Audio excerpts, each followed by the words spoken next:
Hello વિદ્યાર્થી મિત્રો, રાધે રાધે. આજે આપણે જ્ઞાન સહાયકમાં કઈ રીતે ફોર્મ ભરવું તેની ડિટેલ તમને આપવાના જ છીએ. બરાબર, અત્યારે પોર્ટલ ખુલી ગયું છે. તો તમને એમ થશે કે ક્યાંથી ભરવું, કઈ વેબસાઇટ. તો આપણે ડિસ્ક્રિપ્શનમાં એની લિંક શેર કરી દઈશું. એ લિંકને તમે કોપી કરી અને સીધી અહીંયા પેસ્ટ કરી દેવાનું. શું કરવાનું, જો હું પેસ્ટ કરું, બરાબર. પેસ્ટ કરશો પછી અહીંયા એન્ટર મારવાનું, એટલે તમારું પોર્ટલ ખુલી જશે. બરાબર. હવે શું કરવાનું તમારે, તો કે આમાં તમારે ટેટ પાસનું વર્ષ આપણે કીધું હતું કે બધા વર્ષ ચાલશે.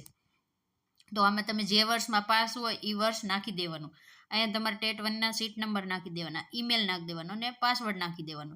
અહીંયા તમારી જન્મ તારીખ, અહીંયા આવશે તમારો મોબાઈલ નંબર અને પછી કન્ફર્મ પાસવર્ડ કરીને અને અહીંયા કેપ્ચા જે આપણે અત્યારે 14+4 આપ્યા છે તો 18 થાય તો અહીંયા ખાનામાં 18 લખીને અને રજીસ્ટર ઉપર વયું જવાનું છે. બરાબર.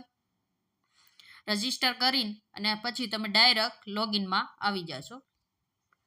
જો તમે લોગિન કરશો એટલે તમારો ઓટીપી આવ્યો હોય છે, એ ઓટીપી તમને અહીંયા માગશે.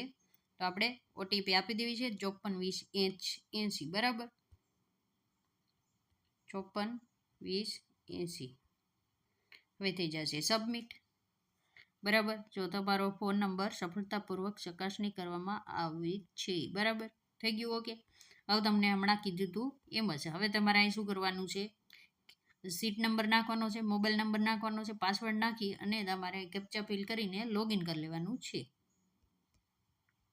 જેવા જ તમે લોગિન થશો એવું તમને આ રીતનું પોર્ટલ જોવા મળશે. બરાબર. તેમાં જુઓ અપલોડ ડોક્યુમેન્ટ, એપ્લિકેશન ફોર્મ ને એવું જો મળશે. તેમાં તમારે પહેલા ઉપર ક્લિક કરવાનું છે એપ્લિકેશન ફોર્મમાં. બરાબર. જેવું તમે એપ્લિકેશન ફોર્મમાં ક્લિક કરશો એવું તમારું ખુલી જશે. એમાં તમારું પૂરું નામ, મોબાઈલ નંબર ને સરનામું ને રાજ્ય ને તાલુકો ને બધું નાખી દેવાનું. બરાબર. જો તમે જોઈ જ શકો છો અહીંયા ડિટેલ. બરાબર. પસંદગીનો જિલ્લો ને બધું તમારે તમારી રીતે પસંદ કરી અને ભરી દેવાનું છે. પછી જુઓ તમારી શૈક્ષણિક લાયકાત ને એ બધું ભરવાનું છે. બરાબર. રાજ્ય ને એ તમને લાગુ પડતું હોય ને એ બધું, પછી તમારું ડિગ્રી છે ને બધું ભરી દેવાનું છે. આખું ફોર્મ જ છે પણ આપણે ભરવું નથી એટલે આપણે આમાં કઈ ડિટેલ ભરતા નથી. બરાબર. જેવું તમે અહીંયા સબમિટ કરશો, બરાબર, નીચે આવશે. બરાબર. સબમિટ કરશો ને એટલે તમારે પહેલું એપ્લિકેશન જે હતી ને એ પૂર્ણ થઈ જશે. પછી આવશે તમારે બીજું પેજ, જેમાં આવશે ડોક્યુમેન્ટ અપલોડ કરવાનું. બરાબર. આપણું એ પોર્ટલ અત્યારે ડોક્યુમેન્ટ અપલોડનું નહીં ખુલે. શું કામ નહીં ખુલે? કે આપણે ફોર્મ ભરવું નથી. જ્યારે તમારે પેલું પૂર્ણ થશે ને પછી જ બીજું ખુલશે. બરાબર. પછી તમે એમાં અપલોડ ડોક્યુમેન્ટમાં જાશો ને તેમાં તમારો પાસપોર્ટ સાઇઝનો ફોટો, સિગ્નેચર અને જે તમારા ઓરિજિનલ ડોક્યુમેન્ટ છે ને બધા સ્કેન કરીને અપલોડ કરવાના રહેશે. જો તમને રીસાઇઝ કરવાના પણ રહેશે અપલોડ કરતી વખતે.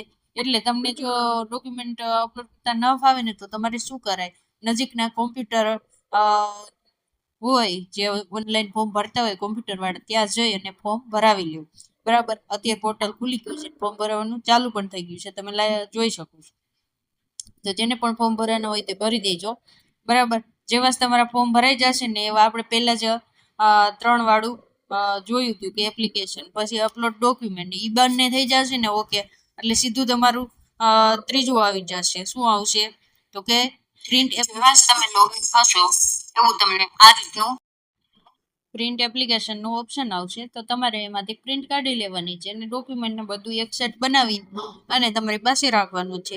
જ્યારે તમને 20 તારીખે ડોક્યુમેન્ટ વેરિફિકેશન માટે તમે જે જિલ્લામાં ફોર્મ ભર્યું છે, સિલેક્ટ કર્યું છે ત્યાં બોલાવે ત્યારે લઈ જવાનું છે અને તમને જે જગ્યા ખાલી હશે ત્યાં તમારે સ્થળ પસંદગી કરી લેવાની છે. બરાબર. અને 21 તારીખે તમારે સ્કૂલમાં હાજર પણ થઈ જવાનું છે. એટલે સમજી લો કે આજે તમે ફોર્મ ભર્યો તો 21 તારીખે તમે નોકરીવાળા થઈ ગયા, પણ કેવી, કરાર આધારિત. બરાબર. 21 તારીખથી તમને સ્કૂલમાં જોઈનિંગ મળી જશે. તો જે મિત્રોને ફોર્મ ભરવાનું હોય એ ભરી દેજો. વિડીયો સારો લાગ્યો લાઈક કરી દેજો, ચેનલને સબસ્ક્રાઈબ કરી દેજો. રાધે રાધે.